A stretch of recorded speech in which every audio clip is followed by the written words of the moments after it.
विश्वजित कदम यांनी संजय राऊतांवरती जोरदार हल्लाबोल केलाय। संजय राऊत यांच्या अंगात आलं आणि मवियाचं सरकार आलं, पण राऊतांच्या अंगातलं कधी उतरलंच नाही म्हणून सरकार गेला असा टोलाच विश्वजित कदमांनी लगावलाय।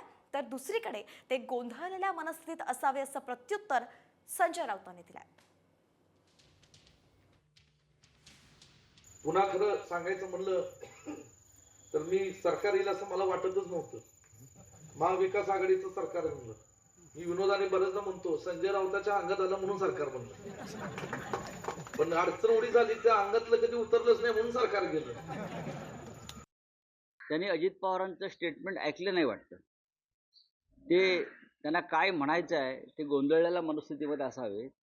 अजित पवार यांनी एक मुलाखत काल दिली। हे विश्वजित कदम हे सांगलीत असतात, सांगली हे बेट नाही आहे, महाराष्ट्राचा भाग आहे।